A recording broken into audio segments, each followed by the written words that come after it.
नमस्कार मेरे प्यारे बच्चों, स्वागत है आपके अपने YouTube channel the PCM vision में।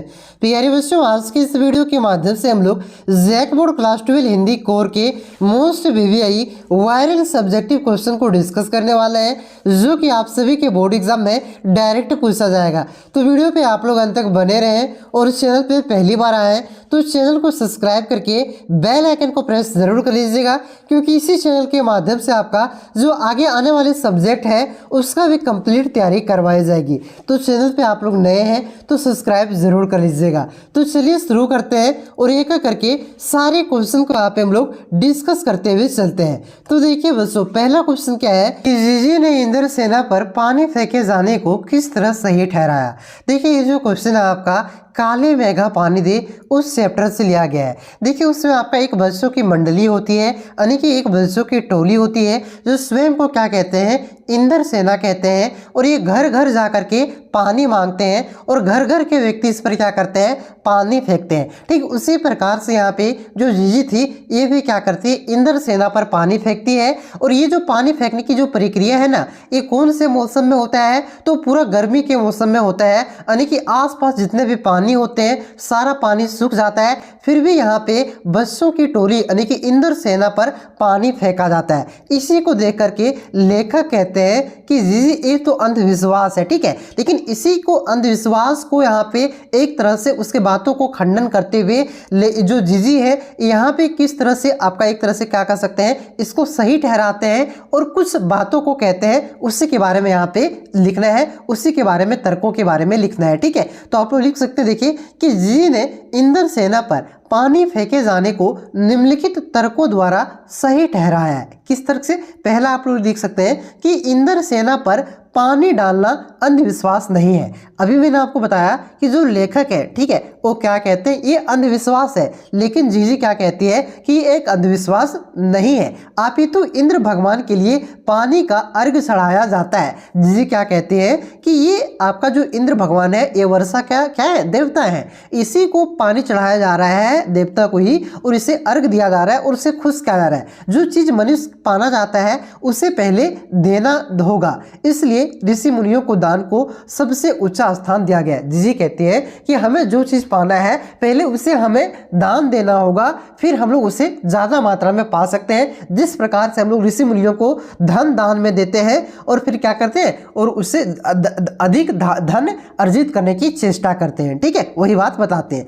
उसके बाद दूसरा पॉइंट आप लोग लिख सकते हैं कि कम चीजों से क्या गया त्याग ही दान होता है। ठीक है, कम चीजों से क्या गया त्याग, यानी कि आपके पास जो चीज कम मात्रा में है अगर उसे आप दान देते हैं उसी को क्या कहते हैं, दान कहा जाता है। जिसकी हमें भी जरूरत हो और वह अपनी जरूरत पीछे रख करके दूसरे के कल्याण के लिए दान दे, उसे क्या कहते हैं, दान कहा जाता है। ठीक है, और उसी का फल मिलता है। चलिए आगे देखिए, अगला क्वेश्चन क्या दिया गया है कि झूठ कहानी के माध्यम से लेखक ने क्या सीख दी है। ये झूठ कहानी है, इसके लेखक कौन है, तो वो लेखक सर आनंद आदव है। ठीक है, तो इस कहानी के माध्यम से लेखक ने क्या सीख दिया है। ठीक है, तो देखिए क्या सीख दिया है, झूठ कहानी से हमें यह संदेश मिलता है कि व्यक्ति को संघर्ष से नहीं घबराना चाहिए। समस्या तो जीवन में आती रही रहती है, हमें इन समस्याओं से भागना नहीं चाहिए बल्कि उनका मुकाबला करना चाहिए। ठीक है, तो ये सीख मिलती है।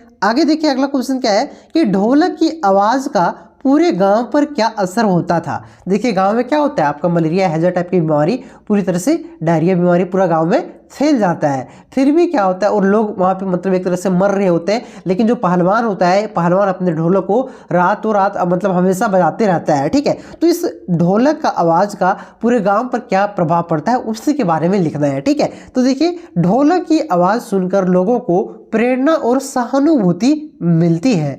ठीक है, मृत्यु के भय से आक्रांत लोग, अर्ध चेतना यानी कि आधी चेतना अवस्था में पड़े लोग, जिंदगी से हारे लोग ढोलक की आवाज़ से जी उठते हैं। ठीक है, यानी कि जो मन से हार चुके हैं कि अब नहीं बचेंगे, क्योंकि वैसा ही स्थिति, कहानी को पढ़िएगा तो पता चलेगा, क्योंकि वैसा ही स्थिति गांव में आ जाता है। ठीक है, रात की दिव्या शिखा उन्हें आक्रांत नहीं कर पाती थी। जब ढोल बजता था तो उनकी आंसू की से भरी आंखें उसे सुनकर चमक उठती थी। मृत्यु का भय इस आवाज़ से चला जाता था और जीवन का संचार होता था। यहाँ पे संचार हुआ, ठीक है, संचार होता था। उसके बाद देखिए अगला क्वेश्चन क्या है कि डॉक्टर अंबेडकर के आदर्श समाज की परिकल्पना कैसे, डॉक्टर अंबेडकर ने यहाँ पे होगा आदर्श समाज की परिकल्पना कैसे की थी।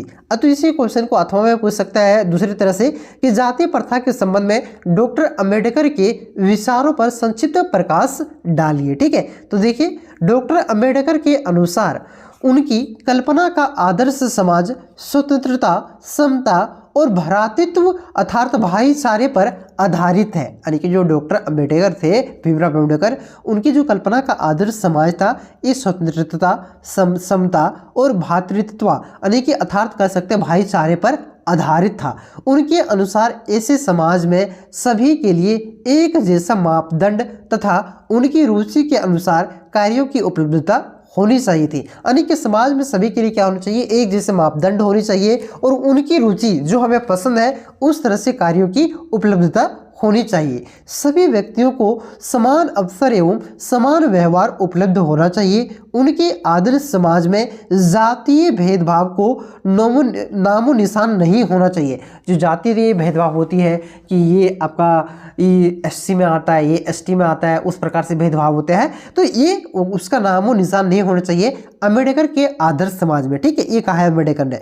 इस समाज की में करनी पर बल दिया जाना चाहिए, कथनी पर नहीं। यानी कि इस समाज में लोगों की करनी पर बल दिया जाना चाहिए, कथनी पर नहीं। ठीक है, मतलब एक तरह से कह सकते हैं लोगों के मेहनत पर बल दिया जाना चाहिए। ठीक है, तो ये आपका अंबेडकर का आदर्श समाज था। यानी कि एक तरह से कह सकते हैं जाति प्रथा पर अंबेडकर का विचार भी था। ठीक है, उसके बाद देखिए अगला क्वेश्चन क्या है कि रात्रि की विभीषिका का क्या अर्थ है। ठीक है, तो देखिए रात्रि की विभीषिका बहुत कठिन थी। रात्रि में गांव सुनसान लगता था। हर ओर यहाँ पे और होगा, ठीक है, डायरेक्शन वाला ओर, हर ओर सन्नाटा छाया हुआ रहता था। रात्रि में गांव का वातावरण बहुत शांत रहता था, अंधकार ही अंधकार रहता था जो बहुत ही भयावह लगता था। उसके बाद देखिए अगला क्वेश्चन क्या है कि यशोधर बाबू परिवार के बावजूद स्वयं को अधूरा क्यों मानते थे। ठीक है, बहुत ही इंपॉर्टेंट क्वेश्चन है।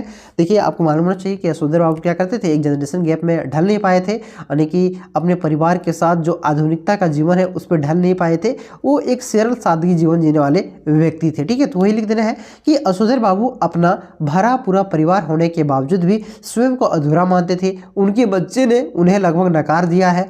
वे ना तो बाबा जी का सम्मान करते हैं, यानी कि अपने पिता का सम्मान करते हैं, ना ही कोई सलाह लेते हैं, उन्हें ना ही किसी प्रकार का सहयोग देते हैं। वे यशोधर बाबू की हर आदत और हर चीज़ों की उपेक्षा और तिरस्कार की नज़रों से देखते हैं। बच्चों का मन रखने के कारण उन्हें साइकिल छोड़नी पड़ती है, फ्रिज और गैस अपनानी पड़ती है, यहाँ तक कि उन्हें उपहार में मिला हुआ ग्राउन भी अपमान झेलकर पहनना पड़ता है। ठीक है, उन्हें अब इतनी हिम्मत नहीं है कि वह बच्चों की किसी भी बात को मना कर सके। सच तो यह है कि बच्चे उनके घर पर भी कब्जा कर चुके हैं। उनकी पत्नी बच्चों के साथ मिल चुकी है, इसलिए वे घर में बिल्कुल अकेले और असहाय हो चुके हैं। यानी कि एक तरह से उनके पिता मतलब उनके बेटा, पुत्री और पत्नी आधुनिकता के जीवन पर अग्रसर हो चुके हैं और वे उसे पूछते नहीं, एक तरह से कह सकते हैं उससे ना ही राय मशवरा लेते हैं। मतलब पूरी तरह से उनका सरल सादगी वाला जीवन था वो पूरी तरह से टूट चुका है इस वजह से। ठीक है, आगे देखिए अगला क्वेश्चन क्या दिया गया है कि सिंधु घाटी सभ्यता मूलतः खेतीहार और पशुपालक सभ्यता थी, स्पष्ट करें। ठीक है, तो देखिए कुछ इतिहासकारों का मानना है कि सिंधु घाटी सभ्यता खेतीहार और पशुपालक सभ्यता थी। यानी कि कुछ जो इतिहासकार है उनका मानना है कि सिंधु घाटी सभ्यता क्या थी, एक खेतीहार और पशुपालक सभ्यता थी। इतिहासकार इरफान हबीब के अनुसार यहाँ के लोग रबी फसल का उत्पादन करते थे। एक इतिहासकार है कौन, इरफान हबीब। ठीक है, उनके अनुसार क्या कहते हैं कि यहाँ के लोग रबी फसल का उत्पादन करते थे, जैसे कपास, गेहूं, जौ, सरसों और चने की उपज के सबूत खुदाई में मिले हैं। विद्वानों का मानना है कि ज्वार, बाजरा और रागी उपज भी होती थी। लोग खजूर, खरबूजे और अंगूर उगाते थे, झाड़ियों से बेर जमा करते थे। कपास की खेती भी होती थी। खेती के प्रमाण मिलने पर यह कहा जा सकता है कि यह सभ्यता खेतीहार और पशुपालक सभ्यता थी। यानी कि ये सब जो सामान मिला है इस आधार पर हम लोग कह सकते हैं कि जो आपका सिंधु घाटी सभ्यता थी ये मूल रूप से खेतिहार और पशुपालक सभ्यता थी। उसके बाद देखिए आखिरी क्वेश्चन आपका दिया गया है। आखिरी क्वेश्चन क्या है कि अतीत में दबे पांव किस सभ्यता की चर्चा है। यह ठीक है, इस चैप्टर में किस सभ्यता की चर्चा है और यह कितना प्राचीन है। तो देखिए अतीत में दबे पांव पाठ में सिंधु घाटी सभ्यता के बारे में बताया गया है। यह सभ्यता करीब 3300 ईसा पूर्व से 2500 ईसा पूर्व के बीच मानी जाती है। यह सभ्यता लगभग 5000 साल पुरानी सभ्यता है। ठीक है, तो ये अतीत के दबा पाव जो चैप्टर है इसमें किसके बारे में उल्लेख किया गया है, तो इसमें आपका सिंधु घाटी सभ्यता के बारे में बताया गया है, जो कि आपका 5000 साल पुरानी सभ्यता है, यानी कि प्राचीन सभ्यता है। तो ये टॉप 10 आपका VVI सब्जेक्टिव क्वेश्चन था बच्चों। ठीक है, बाकी बात और भी मैंने 1-2 वीडियो अपलोड किया है, प्लेलिस्ट आप लोग चेक कीजिए और सारा वीडियो देख करके जाइएगा, तभी आप 80 में से 80 स्कोर कर सकते हैं। नहीं तो एक वीडियो देख करके जाने से कुछ नहीं कर सकते हैं। ठीक है, बाकी बात अगर आपके पास टाइम नहीं तो कोई बात नहीं, आप लोग अगर टाइम है आपके पास तो वो सारी वीडियो को आप लोग जरूर देख लीजिए। ठीक है, चलिए मिलते हैं नेक्स्ट वीडियो में, तब तक के लिए जय हिंद, जय भारत, जोहार झारखंड।